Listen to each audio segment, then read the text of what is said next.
सासाराम के संग्राम की। सासाराम की जंग इस बार क्यों खास है, किसकी प्रतिष्ठा दांव पर लगी हुई है और कौन बाजी मार सकता है, इस पर हम चर्चा करेंगे। इतिहास क्या रहा है इस सीट का और इस बार के समीकरण क्या कह रहे हैं। रंजन जी, अगर सासाराम को आप स्कैन करते हैं तो क्या नजर आता है? सासाराम विधानसभा की सीट इस बार कितनी दिलचस्प है? क्या उपेंद्र कुशवाहा की प्रतिष्ठा दांव पर लगी है इस सीट को लेकर? यह सासाराम की सीट इस बार चर्चा में इसलिए है क्योंकि उपेंद्र कुशवाहा की पत्नी स्नेहलता कुशवाहा यहाँ आरएलएम के टिकट पर चुनाव लड़ रही हैं और इसलिए भी चर्चा में है कि यहाँ आरजेडी ने अपने विनिंग एमएलए का जो विधायक थे उनका टिकट काट दिया था और उनकी जगह सत्येंद्र शाह को टिकट दिया और सत्येंद्र शाह का नॉमिनेशन के बाद गिरफ्तारी भी हुई थी एक पुराने मामले में, तो इसलिए भी सासाराम की सीट जो है वो चर्चा में है। चर्चा में इसलिए भी है कि 2015 में यहाँ से विधायक थे अशोक कुमार कुशवाहा, तब वो आरजेडी से जीते थे। 2020 का चुनाव वो जेडीयू से लड़े और हार गए और अब वो 2025 का चुनाव हाथी पर सवार होकर लड़ रहे हैं, तो वो बीएसपी के टिकट पर यहाँ से चुनाव लड़ते दिखेंगे। और जन स्वराज पार्टी ने यहाँ से विनय कुमार सिंह को अपना प्रत्याशी बनाया है और आम आदमी पार्टी से अरमान अहमद खान जो हैं वो उम्मीदवार हैं। सासाराम की अगर बात कीजिए तो आपको दिखेगा कि 1980 से 2015 तक यहाँ सिर्फ कुशवाहा ही जीतते रहे। यहाँ तक कि अगर आप 1990 से देखिएगा तो पहले और दूसरे स्थान पर कुशवाहा जाति के ही उम्मीदवार हुआ करते थे, लेकिन 2020 में आरजेडी ने एक प्रयोग किया, एक एक्सपेरिमेंट किया और यहाँ से वैश्य कैंडिडेट जो है वो दिया कुशवाहा के खिलाफ। राजेश कुमार गुप्ता यहाँ से लालटेन का चुनावी निशान लेकर उतरे चुनावी मैदान में और उन्होंने जो है चौंका दिया और 46.5% वोट लाए और 26,423 वोटों से अशोक कुशवाहा को शिकस्त दी। हालांकि तब एलजेपी के टिकट पर रामेश्वर चौरसिया लड़ गए थे और उनको भी 12% वोट आए थे, लेकिन अगर आप उस वोट को भी जेडीयू के वोट में जोड़ दीजिए तब भी जो है राजेश गुप्ता को लीड थी। तो इसीलिए इस बार जो है ये पहले से ही तय था कि आरजेडी कोई वैश्य कैंडिडेट ही उतारेगा और एग्जैक्टली उन्होंने वही किया। सत्येंद्र शाह को यहाँ से चुनावी मैदान में उतारा है और ये सीट जो है एनडीए में महागठबंधन में ये सीट जो है उपेंद्र कुशवाहा की पार्टी को गई। यहाँ से उनकी पत्नी स्नेहलता कुशवाहा जो है वो चुनाव लड़ रही हैं।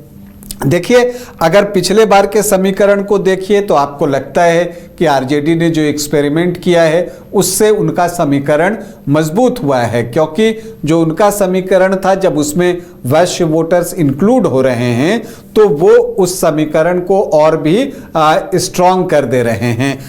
लेकिन जब आप इस बार 2024 में जो लोकसभा का चुनाव हुआ तो आपको दिखेगा कि सासाराम लोकसभा में जीत तो कांग्रेस प्रत्याशी मनोज कुमार को हुई, लेकिन सासाराम विधानसभा में यहां से बीजेपी के शिवेश कुमार जो है 7,000 वोटों से लीड करने में कामयाब रहे और उनको 49.5% वोट आए। तो इस उम्मीद पर कि यही चीज़ है उसे देखते हुए जो है ये सीट पर एनडीए अपना जोर लगा रहा है। अगर यहाँ के जातीय समीकरण की बात कीजिए तो यहाँ पर कुशवाहा जो हैं वो काफ़ी अच्छी संख्या में हैं। यहाँ पर राजपूत वोटर्स भी जो हैं वो अच्छी संख्या में हैं, मुस्लिम वोटर्स भी अच्छी संख्या में हैं। इसलिए आप देखिएगा कि यहाँ से जो जन स्वराज है उसने विनय कुमार सिंह को अपना प्रत्याशी बनाया है और चूंकि राजपूत वोटर्स यहाँ पर अधिक हैं इसीलिए योगी आदित्यनाथ की सभा यहाँ पर कराई गई है एनडीए की तरफ से। वो स्नेहलता कुशवाहा के लिए वोट मांगने आए। इसके बाद पवन सिंह भी सासाराम पहुँचे और वहाँ पर एक रोड शो उन्होंने किया। तो इस जरिए जो है राजपूत वोटों को आकर्षित करने की कोशिश जो है वो हो रही है आरएलएम के द्वारा। हम यहाँ के जातीय समीकरण को देखें तो यहाँ पर जो अनुसूचित जाति के वोटर्स हैं उनकी संख्या भी बहुत अच्छी है।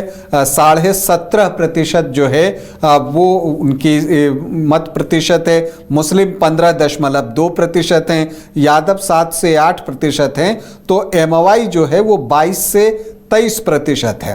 राजपूत 7 से 8%, ब्राह्मण 5.5 से 6%, और यहाँ पर चूंकि कायस्थ वोटर्स की संख्या भी अच्छी खासी है, तो ये जो सामान्य जाति के वोटर्स हैं उनका आंकड़ा जो है वो 15 से 17% के आसपास पहुंच जाता है। कुशवाहा यहाँ पर 18 से 20% हैं, कुर्मी भी 2-3% हैं, तो लवकुश के वोट 21 से 23% हैं, और वैश्य जो हैं वो 9 से 10% हैं। तो ऐसे अगर आप देखिए तो जो जातियां परंपरागत रूप से एनडीए को वोट करती हैं वो 43-44% दिखती हैं, लेकिन चूंकि वैश्य कैंडिडेट आरजेडी से होता है तो यहाँ वैश्य वोट में जो है बड़ी सेंधमारी हो जाती है। इसके अलावा चूंकि कुशवाहा कैंडिडेट्स कई होते हैं, इस बार ही देख लीजिए स्नेहलता कुशवाहा हैं तो अशोक कुशवाहा भी हैं, तो कुशवाहा वोटरों में वहाँ पर जो है बंटवारा हो जाता है, तो उसका जो है एक नुकसान आपको उठाना पड़ता है एनडीए को, जो कि पिछली बार उठाना पड़ा है। और देखिए लोकसभा के चुनाव में ये चीज़ नहीं थी, कुशवाहा वोट जो है एक मुश्त एक तरफ गए थे। तो अब इस बार जो है स्थिति बहुत दिलचस्प बन गई है। हालांकि उपेंद्र कुशवाहा के लिए ये जीत बहुत ज़रूरी है।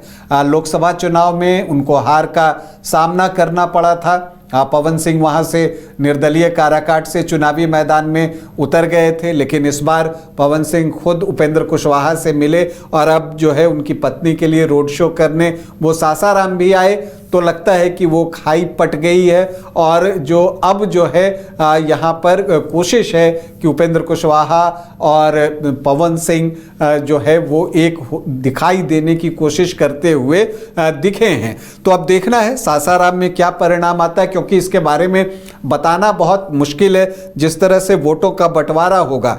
स्नेहलता कुशवाहा, अशोक कुशवाहा में कुशवाहा वोटर्स किसके पास ज़्यादा जाते हैं, क्योंकि अशोक कुशवाहा बीएसपी पे हैं तो उनको कुछ अनुसूचित जाति के वोट भी यहाँ पर मिलेंगे, क्योंकि यहाँ पर बीएसपी का भी एक बेस रहा है। इसी तरह से विनय कुमार सिंह कितना नुकसान करते हैं यहाँ पर आरएलएम का, ये भी देखना होगा कि उपेंद्र कुशवाहा की पार्टी को कितना डेंट लगता है विनय कुमार सिंह के द्वारा। और अगर इतना कुछ डेंट लगेगा तो फिर जितना इधर डेंट लगता जाएगा सत्येंद्र शाह की स्थिति उतनी मजबूत होते चली जाएगी।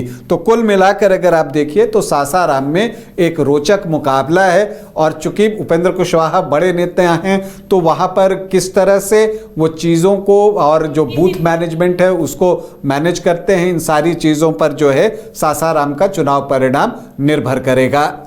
तो ये सासाराम की जंग है और बहुत दिलचस्प मुकाबला यहाँ पर है। अब किसकी प्रतिष्ठा बचती है, जनता किसे चुनती है, वो तो आने वाला वक्त ही बताएगा।